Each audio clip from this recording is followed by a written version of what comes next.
Se mira el documento. Sí, licenciado. Se me escucha. Sí, licenciado, se le escucha bien. Pero ¿por qué no contestan? Miren, hay algo muy importante. ¿Cuántos compañeros sabemos? Tenemos como 8, 7, ¿verdad?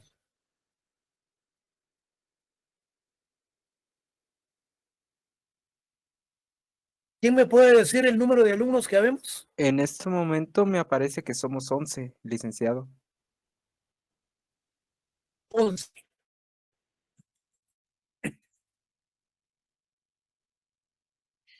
Bueno, pongan atención.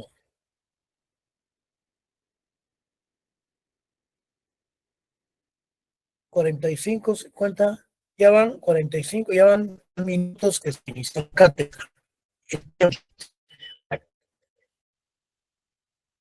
Yo reconozco que realmente ustedes están cansados. Ayer fue su último examen. Bueno, hoy solamente entonces vamos a ver cuestiones muy generales y el día miércoles vamos a entrar ya a lo que es el segundo módulo.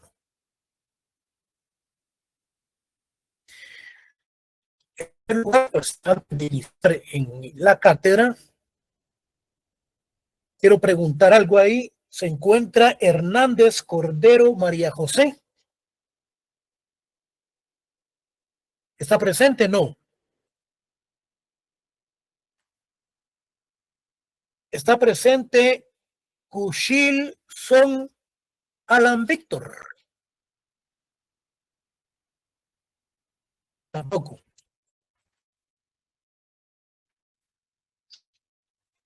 Está presente García Pérez, Tania Rubín.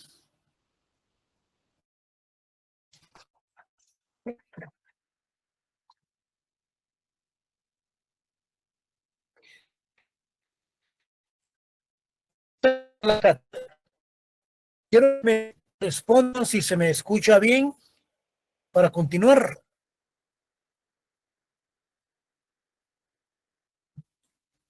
Por rato se le traba Lick. Fíjese que vinieron de Tigo a ver esta cuestión del router, lo cambiaron. ¿Qué tiempo es cuando se traba?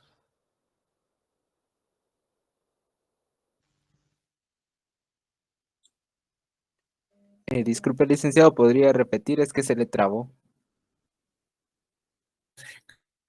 Se escucha la voz robotizada. Más o menos es que se traba por momentos y luego está bien.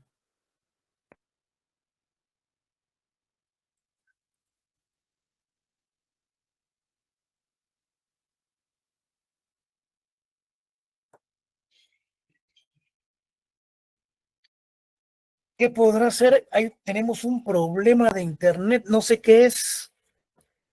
Ya vinieron a ver lo del router, lo cambiaron y continuamos con el mismo problema.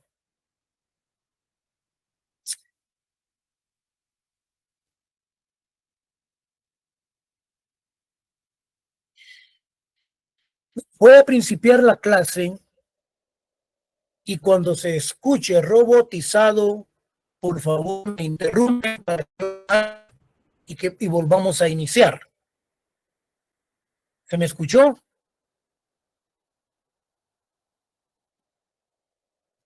Sí, licenciado. Bueno, el problema está en que yo voy a estar explicando, leyendo, y si ustedes no me están escuchando y no me están entendiendo, no estamos haciendo absolutamente nada. Cuando se me escuche la voz robotizada, me interrumpen, me dice licenciado, se le escucha mal, entonces yo paro, esperamos y continuamos. Bueno, Vamos a iniciar la cátedra el día de hoy con el módulo número 2. Habla del despojo, habla de la definición, habla también de la evolución histórica del despojo y durante la conquista. Estos tres temas vamos a ver, vamos a quedarnos con los principios rectores para el próximo miércoles, como el periodo de Justo Rufino Barrios y el derecho a la restitución.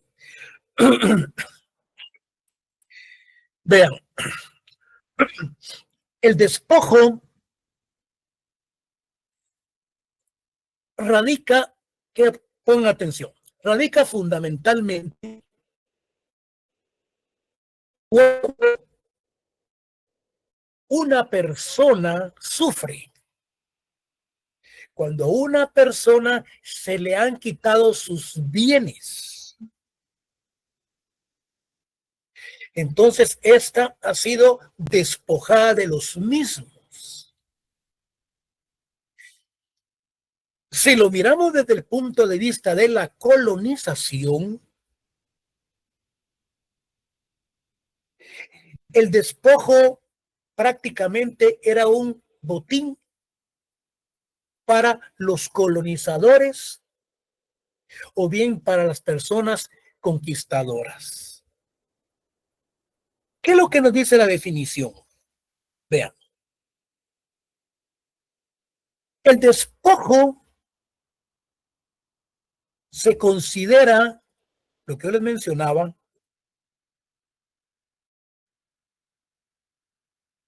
como de lo que una persona tiene, lo que una persona le quita, priva que tiene. También se le considera el botín o presa del vencedor.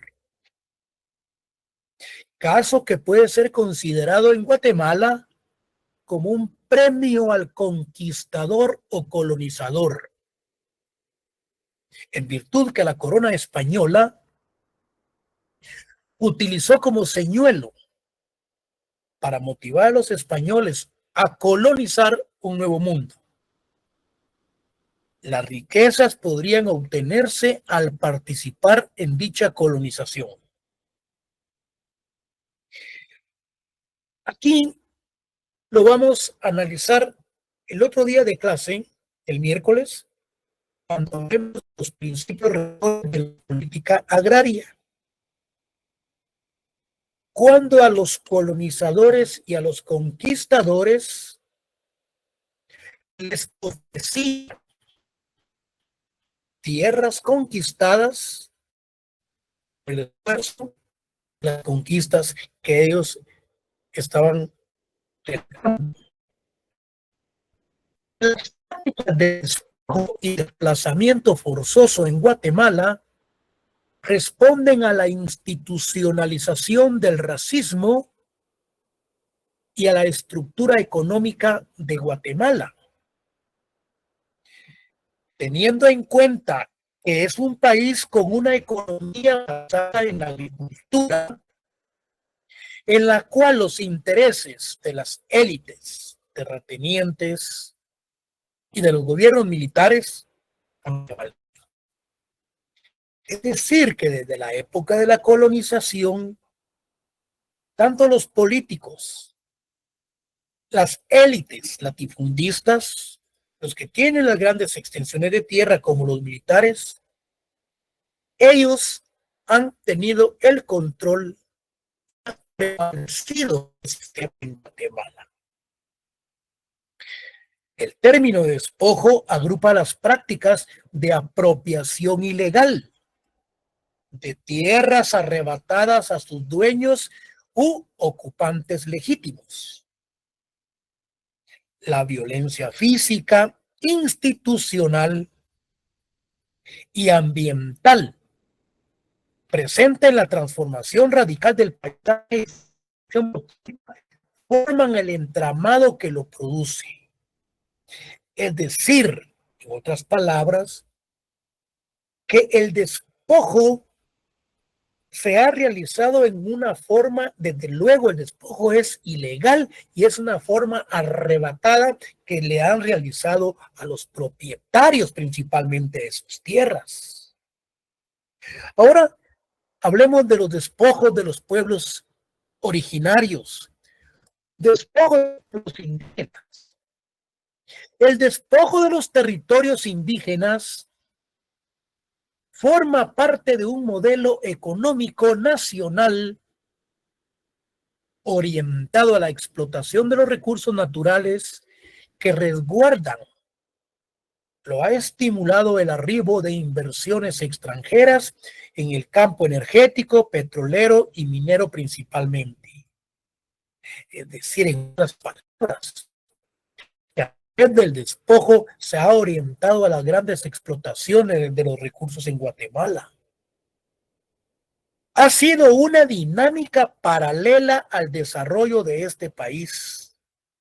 Cuando hablamos un desarrollo paralelo es porque está desarrollando lo que es muy coordinado entre ambas situaciones, la cual ha afectado en mayor medida a la comunidad maya, a quien conforma la mitad de sus habitantes. La conquista de las sociedades vernáculas. Esa conquista realizada a los pueblos originarios tuvo como consecuencia inmediata la imposición de la encomienda. ¿Qué era la encomienda?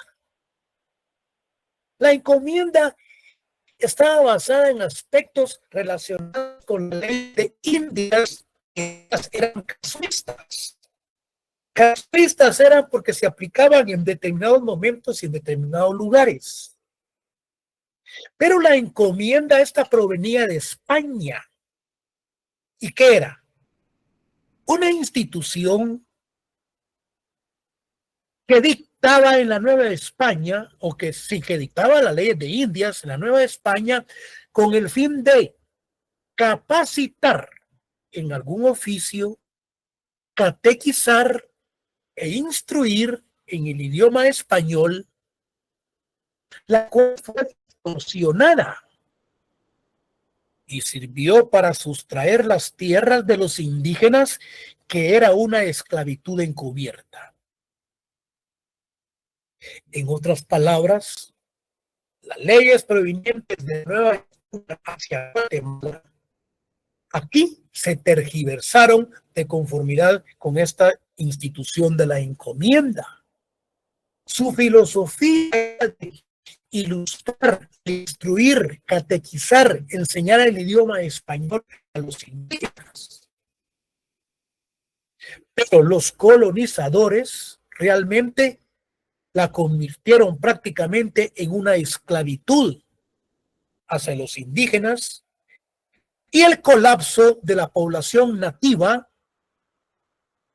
resultado tanto de la explotación desmedida a que ésta se vio sometida por parte de los dominadores. Si ustedes se dan cuenta, algo muy interesante relacionado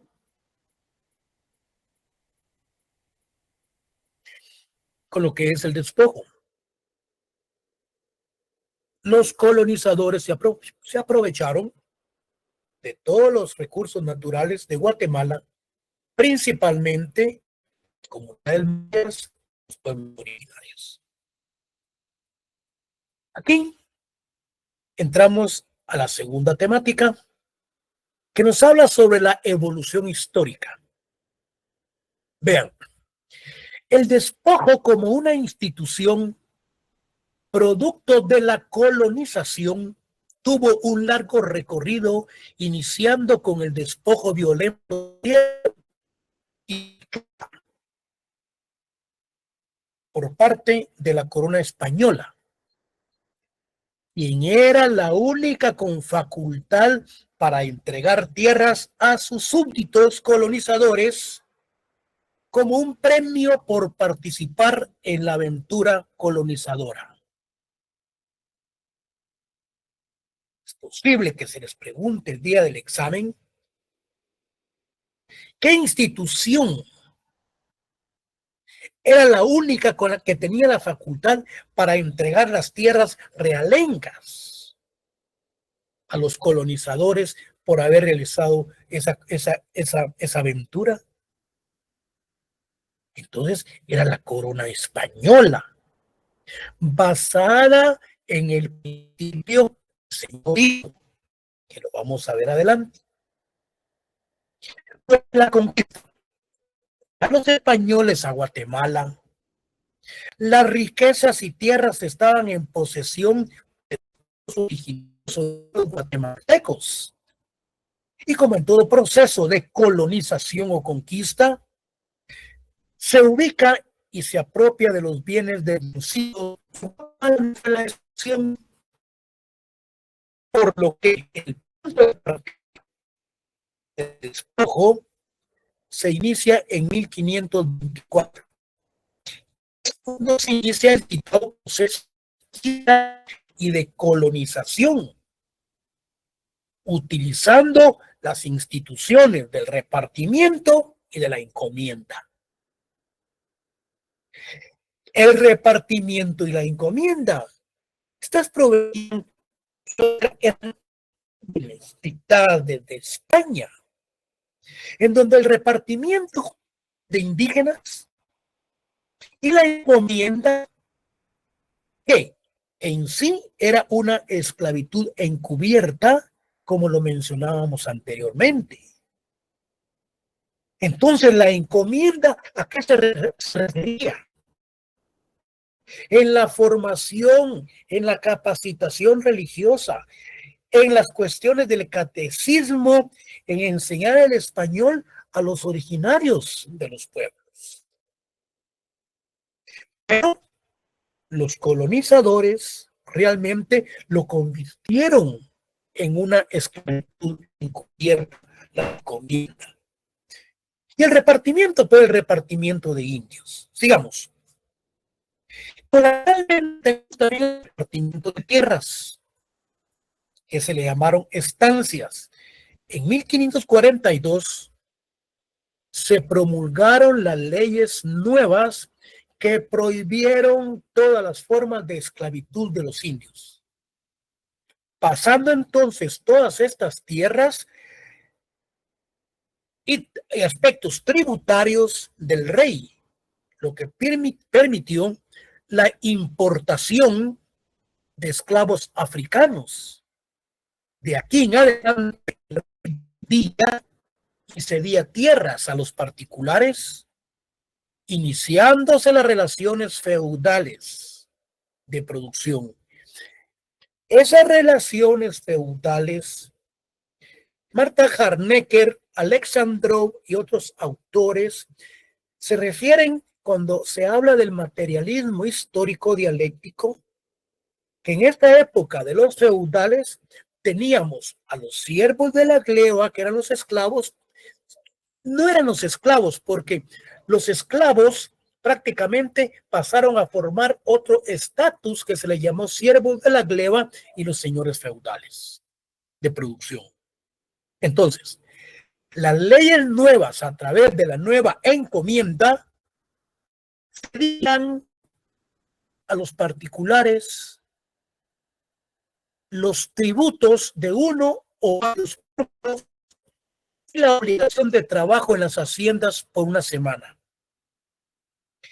Se creó y se mantuvo la estructura colonial de los pueblos de indios. Se otorgaron por la corona española y se mantuvieron las tierras comunales, porque con ello se les permitía realizar cultivos que les garantizaban subsistir y tributar a los colonos y a dicha corona española, siendo el sistema de trabajo, desde luego, de carácter forzado.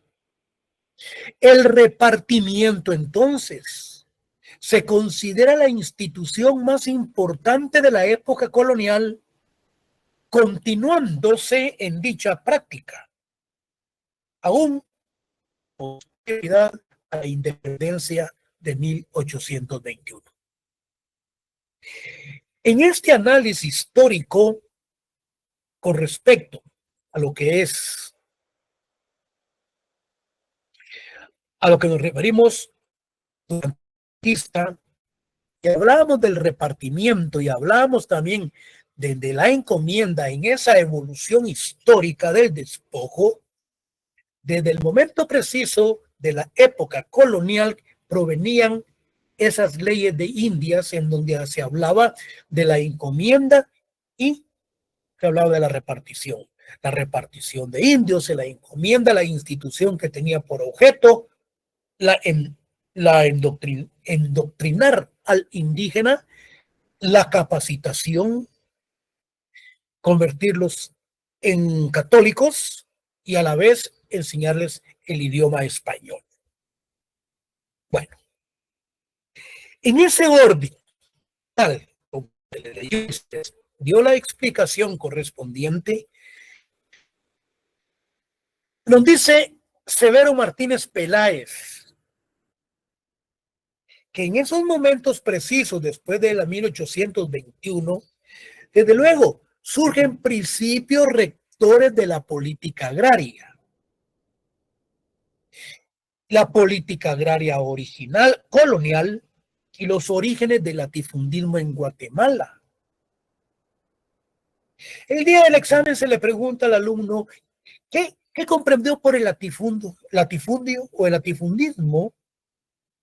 Estas eran las grandes extensiones de tierra que aún prevalecen y que estas pertenecen a pocas manos o pocas vidas.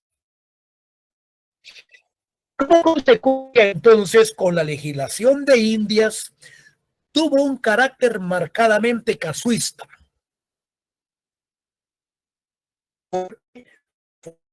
Una legislación caprichosa y desprovista de unidad sistemática. La pregunta es, ¿por qué la legislación de Indias tuvo un carácter casuista o marcadamente casuista? Porque esta ley fue caprichosa.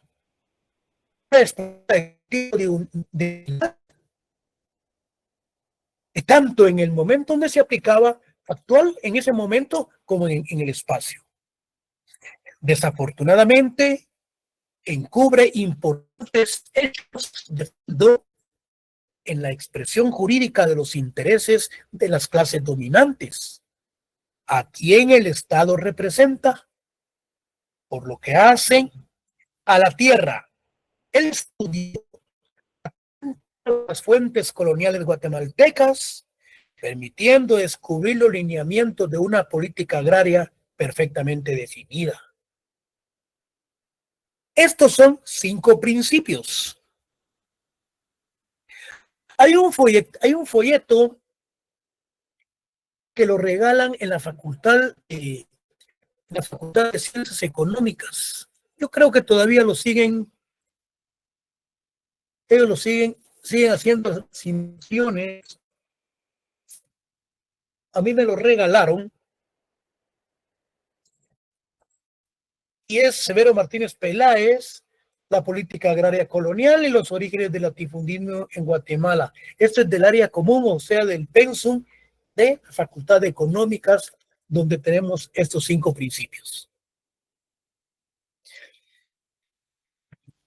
Ahí pueden ustedes obtener ese folleto, que ahí lo regalan, lo donan. Sin embargo, nosotros vamos a ver cuál es. Tenemos el señorío. Mencionábamos con anterioridad que el principio del señorío era que el rey poseía todas las tierras realengas, todas las tierras, y esas tierras recibían el nombre de realengas porque el rey podía disponer de ellas en cualquier momento, cedérselas a los colonizadores, vendérselas. Tuvo una importancia de expresión legal este principio, porque el despojo de los nativos y el paso de toda propiedad a en su nombre se hizo la conquista. Quiere decir que en nombre del señorío, en nombre del rey, se hizo la conquista y la colonización. Vertientes, una positiva. Solo el rey cede o vende las tierras. Toda posesión se deriva de una cesión o venta original de la corona.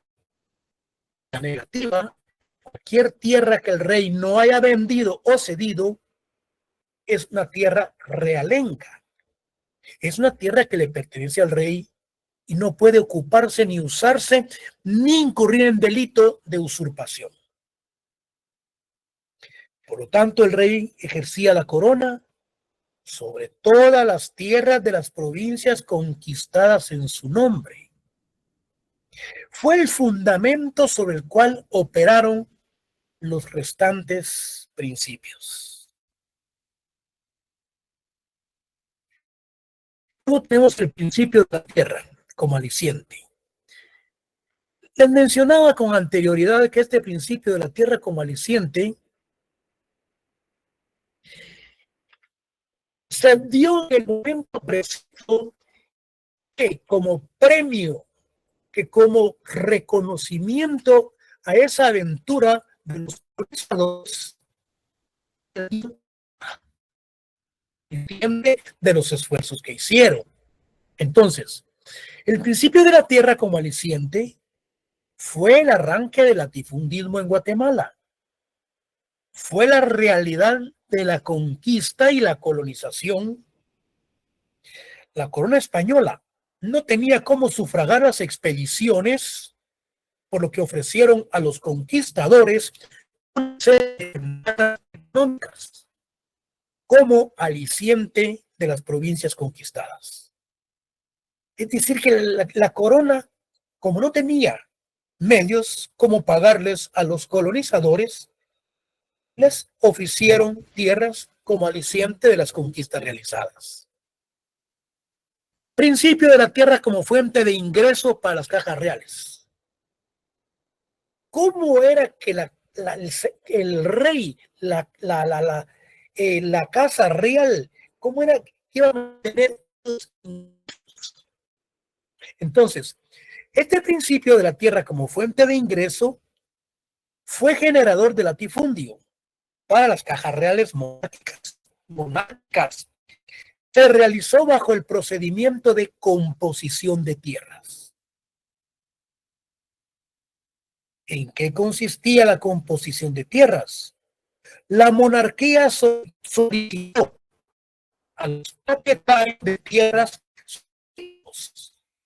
para comprobar si habían usurpaciones de tierras realengas y si no tenían sus títulos, los usurpadores tenían que pagar una suma de dinero por concepto de composición.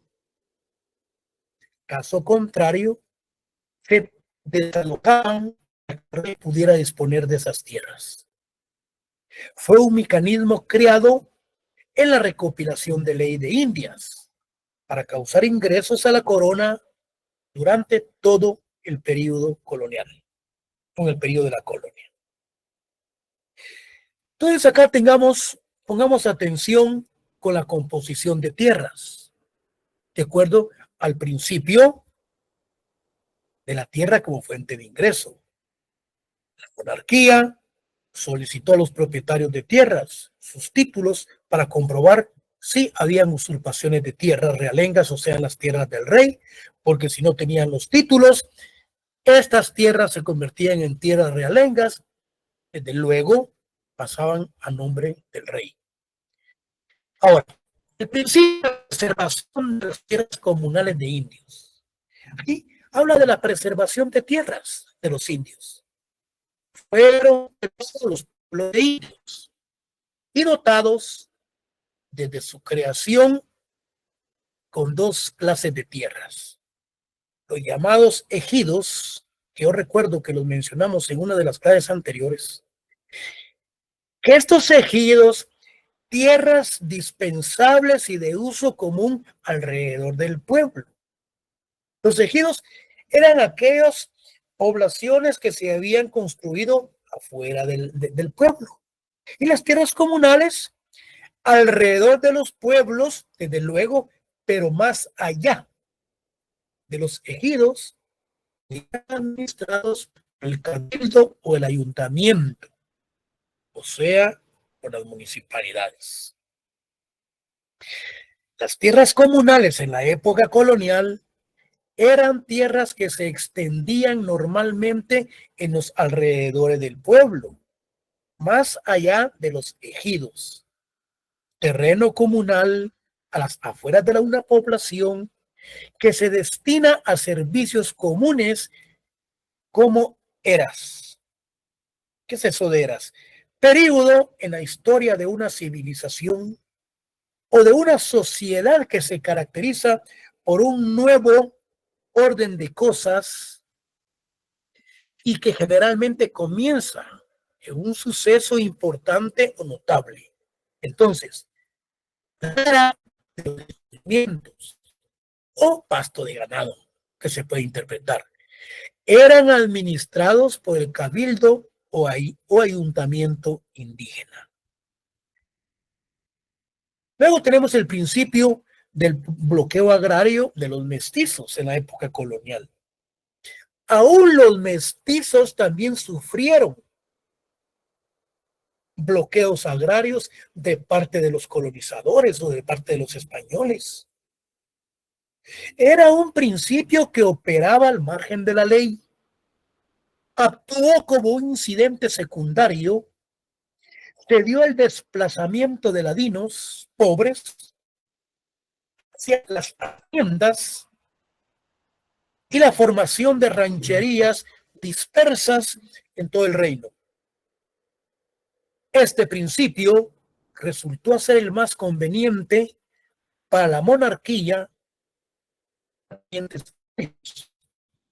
ya que con ellos aumentaban los peones que se introducían en las haciendas trabajando en usufructo de parcelas. Quiere decir entonces que este operaba al margen de la ley. Acá hubo un desplazamiento de ladinos, pero estos eran pobres. Y ese desplazamiento se dieron sobre las haciendas y sobre las rancherías. Desde luego, todo esto le convino a los terratenientes, latifundistas y criollos, ya que aumentaron los peones y el trabajo forzado en calidad de usufructo. Cuando hablamos de usufructo, significa que podían haber varios trabajadores que podían trabajar para toda la vida para los terratenientes, para los españoles. Por último, tenemos la organización de los pueblos indígenas. Esta fue la pieza clave de la estructura económica de la colonia y la existencia de unas tierras en que los indígenas pudieran trabajar para sustentarse y en condiciones de ir a trabajar en forma casi gratuita de los grupos indígenas. Era un principio entonces permanente y fundamental de la política agraria de la colonia, porque enraizaba en un interés económico y permanente de la monarquía para que los indios permanecieran en sus pueblos, controlados para la tributación y para el trabajo forzado. Era indispensable que estuvieran ahí sus tierras suficientes y que no tuvieran que ir a buscarlas a otra parte. Entonces, este principio, la organización de los pueblos indígenas, principalmente cuando hablamos del periodo del bloqueo agrario de los mestizos, esto de la organización de los pueblos indígenas se dio principalmente para tenerlos en ciertos lugares, en ciertos sectores, para poderlos explotar y que ellos pudiesen del lugar en donde los tenían los colonizadores. Jóvenes, acá nos vamos a quedar y el próximo día de clase vamos a ver el periodo del presidente Justo Rufino Barrios y vamos a ver lo que es la restitución por los daños ocasionados a las comunidades indígenas. La cátedra, no sé cómo la escucharon ustedes, que ha cumplido el mensaje fundamentalmente que conlleva la misma. Pasen ustedes feliz tarde. ¿Me están escuchando? Sí, gracias, licenciado. Feliz tarde.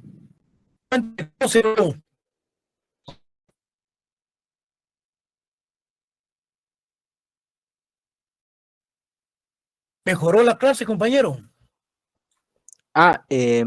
Solo algunas palabras se trababa, pero eran palabras, ya no era tanto tiempo el que se quedaba trabado.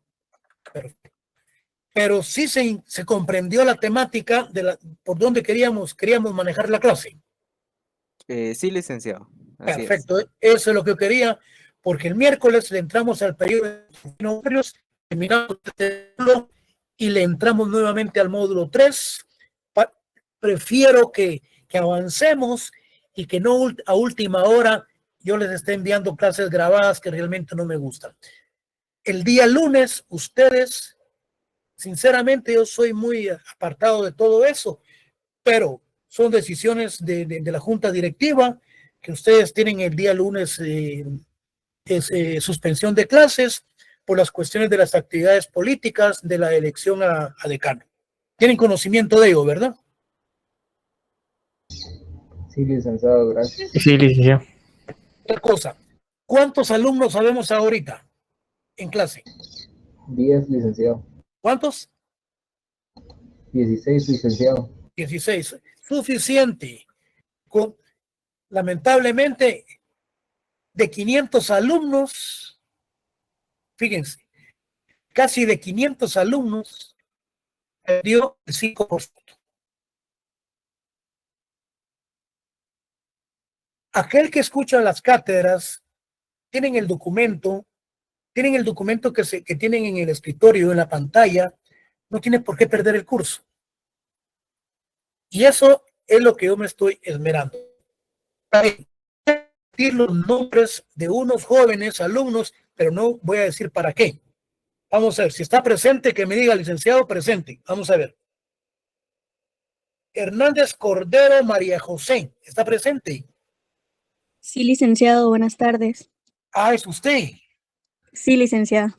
Mire, pero si yo la acabo de llamar, ¿por qué no me habló?